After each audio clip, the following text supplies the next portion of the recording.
નમસ્કાર દોસ્તો, શાંતિશ્રમ ન્યૂઝમાં આપનું સ્વાગત છે। પાલનપુરમાં શ્રી લક્ષ્મીપુરા કડવા પાટીદાર સામાજિક સેવા ટ્રસ્ટ દ્વારા લક્ષ્મીપુરા ગામમાં આવેલી સમૂહ લગ્નવાડી ખાતે 25મો સમૂહ લગ્નોત્સવ યોજાયો હતો, જેમાં સુખી સંપન્ન પરિવાર હોવા છતાં માત્ર 101 રૂપિયા ટોકનમાં 20 નવ દંપતીઓએ લગ્ન ગ્રંથિથી જોડાઈ પ્રભુતામાં પગલાં પાડ્યા હતા। પ્રત્યેક દીકરીઓને 1 લાખની રસીદ અપાઈ હતી। સ્થાનિક સ્વરાજ્યની ચૂંટણીઓ પહેલા ગુજરાતમાં પ્રજાશક્તિ ડેમોક્રેટિક પાર્ટી સક્રિય થઈ છે। ગુજરાતના પૂર્વ મુખ્યમંત્રી અને પ્રજાશક્તિ ડેમોક્રેટિક પાર્ટીના મુખિયા શંકરસિંહ વાઘેલાએ ગુજરાત અધ્યક્ષની સાથે પાલનપુર ખાતે પહોંચી પાર્ટીના કાર્યકર્તાઓ સાથે બેઠક કરી હતી અને તેમાં બનાસકાંઠા જિલ્લા પ્રમુખ તરીકે દોલાભાઈ ખાંગડાની જાહેરાત કરી હતી। શંકરસિંહ વાઘેલાએ રાજ્યમાં દારૂબંધી હટાવવી દેવી જોઈએ તેવું નિવેદન કર્યું હતું। કાંકરેજના ખીમાણા પાસે શનિવાર સાંજે ટ્રેલરની પાછળ કાર ઘૂસી જતા 4 વ્યક્તિને ઈજા થઈ હતી, જેમાં 4 વ્યક્તિને ઈજા થતા 108 મારફતે ખીમાણા પીએચસીમાં સારવાર આપી વધુ સારવાર અર્થે પાટણ ખસેડ્યા હતા। આ અકસ્માતમાં કારનો કચ્ચર ઘાણ નીકળી ગયો હતો।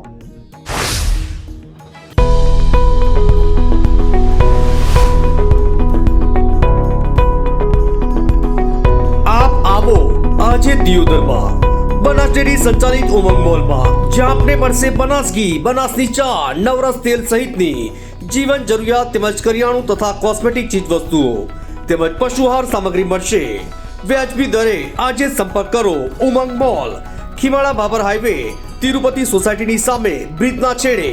આજે સંપર્ક કરો 94 276 45 123।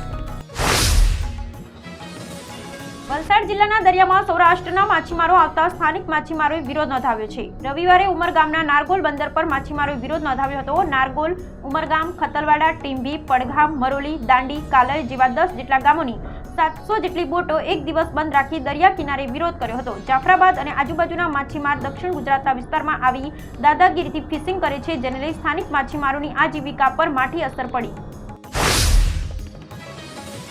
રાજ્ય સરકારે જંત્રીમાં દરમાં જે રીતે વધારો ઝીંક્યો છે, તેમાં કેટલીક એવી જોગવાઈ કરી છે જેના કારણે સરકારની આવક તો વધે પણ ખરીદદારે ખરી કિંમત કરતાં વધારે રકમ ચૂકવવી પડે। સામાન્ય રીતે દુકાન અને ઓફિસ બંનેના ભાવમાં આસમાન અને જમીનનો તફાવત હોય છે। જો કે તેમ છતાં સૂચિત જંત્રીમાં તમામને કોમર્શિયલ ફર્મમાં સમાવેશ કરાયો છે, જેથી હવે ઓફિસ ખરીદનાર વ્યક્તિએ પણ દુકાન જેટલો જંત્રીનો દર ચૂકવવો પડશે।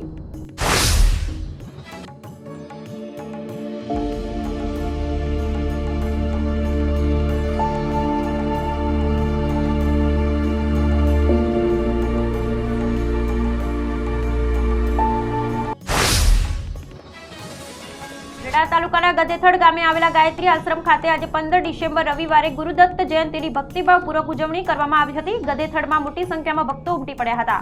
અહીં એક સાથે 551 પાટલા પૂજન પર બેસી 1100 જેટલા શિષ્યોએ ગુરુ પૂજન કર્યું હતું। દિવસ દરમિયાન અંદાજિત 10,000 થી શિષ્યોએ ગુરુ પૂજનમાં ભાગ લીધો હતો। કાર્યક્રમની શાંતિપૂર્વક પૂર્ણાહુતિ થઈ। ગુરુ પૂજનના કાર્યક્રમમાં લાલ બાપુના આશીર્વાદ લેવા મુખ્યમંત્રી ભૂપેન્દ્ર પટેલ પણ ગદેથડ આવ્યા હતા। અહીં તેઓ પોણા કલાક સુધી રોકાયા હતા।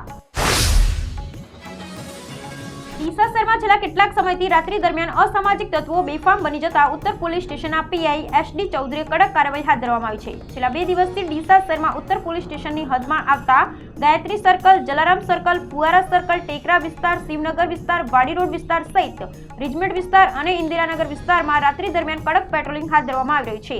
રાત્રિ દરમિયાન 11 વાગ્યા બાદ ખાણાપીણાની લારીઓ, ચાની હોટલો સહિત દુકાનો બંધ કરવામાં આવી। ગંભીર ઠંડીએ સમગ્ર ગુજરાતને પોતાની ઝપેટમાં લીધું છે, જેના કારણે લોકો ધ્રુજી રહ્યા છે। આ ઉપરાંત ઉત્તર ભારતના પહાડી વિસ્તારોમાં ભારે હિમવર્ષાને કારણે ગુજરાતમાં કડકડતી ઠંડી પડી રહી છે। આ ઠંડીના કારણે લોકોનું રોજિંદુ જીવન ભારે પ્રભાવિત થઈ રહ્યું છે। ગુજરાતમાં લઘુત્તમ તાપમાન 10 ડિગ્રી પહોંચી ગયું છે। આ સાથે જ નલિયા અને રાજકોટનું તાપમાન 10 ડિગ્રીથી નીચે પહોંચી ગયું છે। હવામાન વિભાગના જણાવ્યા અનુસાર આગામી 2 દિવસ સુધી સૌરાષ્ટ્ર અને કચ્છમાં ઠંડીનું મોજું યથાવત રહેવાની શક્યતા છે। ધનસુરાના રમાડામાં દારૂ પીધેલા ઈસમનો આતંક સામે આવ્યો છે। દારૂ પી ફોર્ચ્યુનર કાર ચાલકે સ્થાનિક લોકોને અડફેટે લીધા હતા। સમી સાંજે બનેલી આ ઘટનાના સીસીટીવી સામે આવ્યા છે। કાર ચાલકે પૂર ઝડપે કાર હંકારી બાઇકોને અડફેટે લીધી હતી।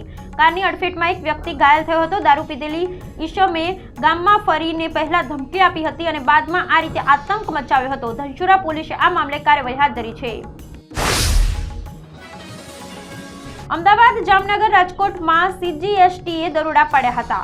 જેમાં 25 સ્થળો ઉપર જીએસટી વિભાગ દ્વારા કાર્યવાહી હાથ ધરવામાં આવી છે. 200 કરોડની કરચોરી સામે આવી છે. અમદાવાદમાં સ્ક્રેપ ડીલરને ત્યાં દરોડા પડ્યા હતા. જામનગર, રાજકોટમાં તેલના વેપારીઓને ત્યાં દરોડા પડ્યા હતા.